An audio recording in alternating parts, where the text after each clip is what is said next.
selama ini kan Natal di kementerian kita ini hanya dilakukan oleh Ditjen Protesan, Ditjen Katolik. Ya, saya bilang kenapa enggak Kementerian Agama aja sekalian. Ya, kan Natal itu adalah semacam kegiatan-kegiatan untuk mengingatkan kita, menyadarkan kita akan pentingnya sebuah kebersamaan, ya kan? Nah, jadi kita mulai tahun ini, mungkin belum pernah dilakukan sebelumnya, kita Natal bersama di Kementerian Agama. Tuh, menanggapi ini dari Kementerian Agama nih, Menteri Agama ya, siapa ini?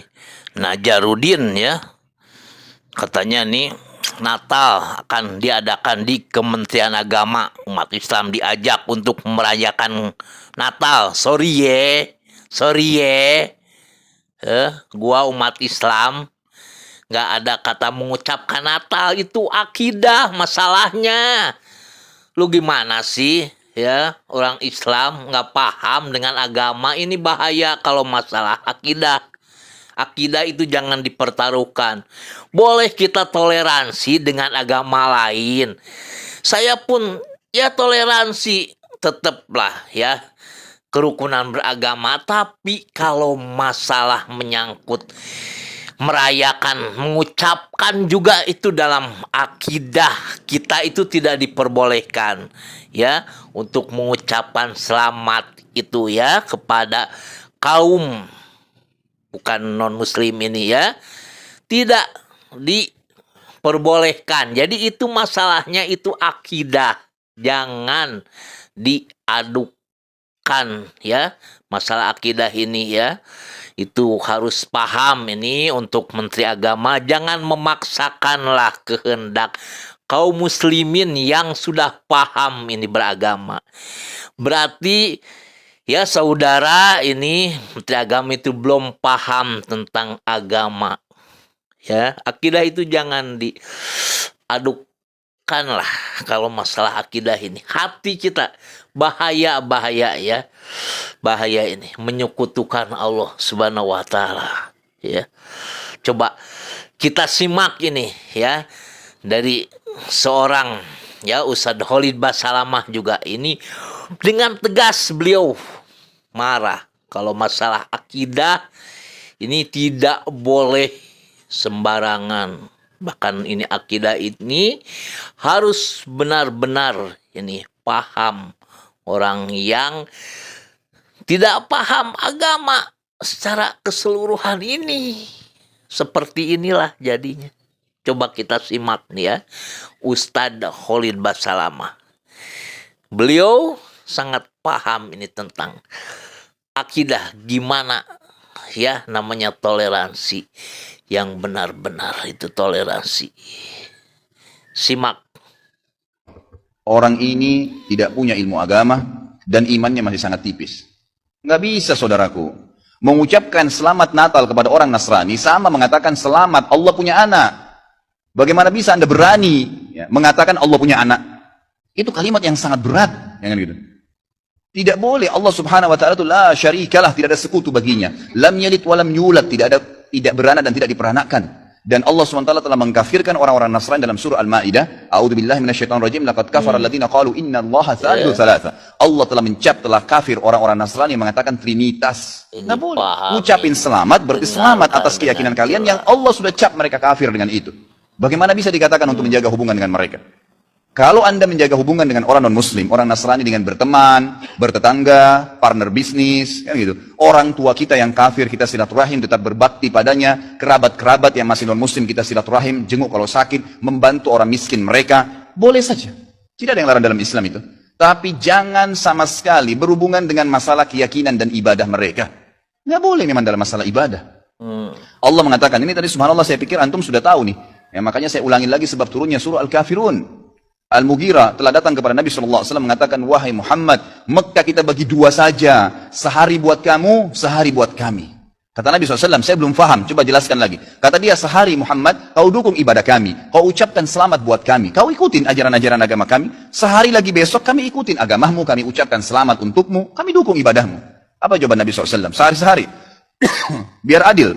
Kata Nabi SAW, tidak boleh. Kata dia, wahai Muhammad, sehari buat kami. Dukung kami, ucapkan selamat buat kami, ikutin ritual kami. Seminggu buat kamu. Kata Nabi SAW, tidak boleh. Muhammad, sehari buat kami, sebulan buat kamu. Tidak boleh. Sehari Muhammad buat kami, setahun buat kamu. Tidak boleh, kata Nabi SAW. Terakhir, hai Muhammad. Sehari buat kami, seumur hidup buat kamu.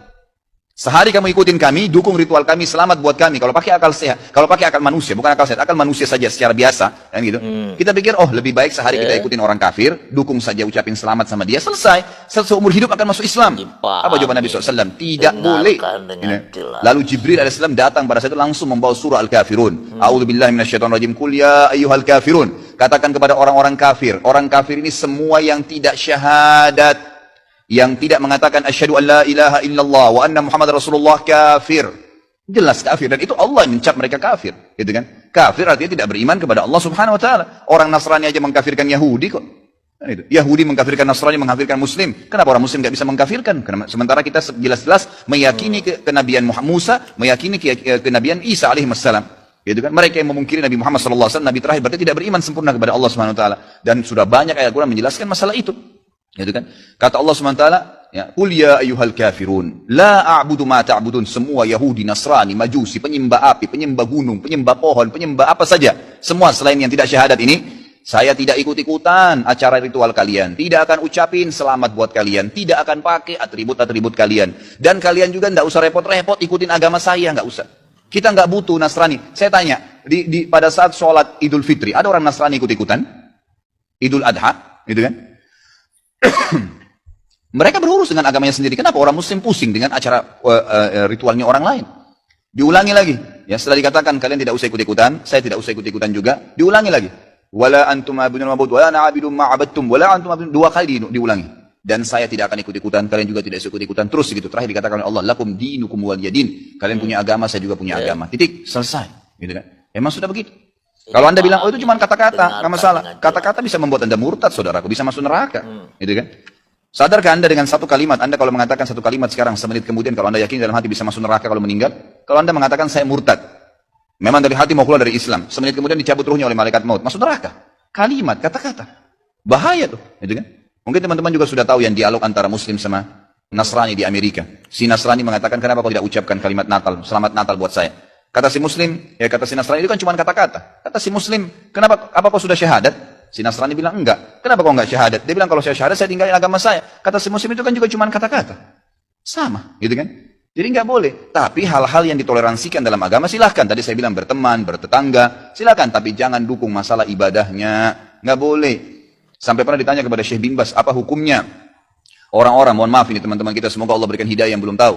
Yang menjadi security menjaga gereja, misalnya. Atau orang-orang yang menjadi tukang parkirnya kena lagi banyak mobil, halalkah pendapatannya? Bolehkah itu? Fatwa ulama tidak boleh. Karena ada hadis Nabi SAW yang berbunyi, kalau ahli kitab, khusus Yahudi dan Nasrani terutama, kalau mereka sedang beribadah di tempat ibadah mereka, jauhilah. Karena laknat Allah sedang turun. Hadis Nabi SAW. Kenapa nggak bisa cari rezeki di tempat lain? Subhanallah, rezeki itu sudah dibagi oleh Allah SWT. Hati-hati saudaraku, gitu kan? Jadi orang yang mengatakan seperti ini karena tidak paham agama. Bagaimana bisa dia mengatakan Tuhan punya anak? Gitu kan? Jadi tidak boleh sama sekali ikhwah, yang nggak boleh. Jadi kita harus tahu mana yang boleh dan mana yang tidak boleh. Dan Anda wajib ingkar mungkar. Ingat kenapa yang saya sampaikan tadi. Kalau juga dia tidak mau dengar, selesai, gugur kewajiban Anda. Nah, itu ya penjelasan yang begitu sangat jelas ya dari Ustadz kita nih, Ustadz Khalid Basalamah ini ya. Bahwa ya kita toleransi, tidak merusaklah akidah kita. Ya, masalah keimanan kita harus benar-benar ini tauhid dalam diri kita. Jangan sampai ini kita menyekutukan Allah.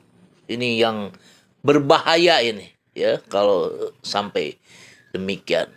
Ini boleh kita toleransi, tapi jangan sampai toleransi ini kebablasan dan mempertaruhkan akidah kita. Ada jarak ya antara kita. Silakan, amaluna amalukum. Amal dia ya buat dia, amal kita ya buat kita. Ya. Tidak memaksakanlah kehendak ya pada umat muslim kita ini. Untuk Bapak ya Menteri Agama ini. Tolonglah umat muslim ya punya keimanan yang kuat ini. Jadi untuk masalah akidah, untuk masalah toleransi ada batasnya tersendiri. Tidak mesti kita harus ya keimanan kita ini dicampur adukan lah ataupun dipertaruhkan. Keimanan kita kepada Allah Subhanahu wa taala ini harus kita jaga. Ya, harus kita jaga, jangan sampai kita menyekutukan Allah Subhanahu wa taala dalam masalah keimanan kita. Assalamualaikum warahmatullahi wabarakatuh.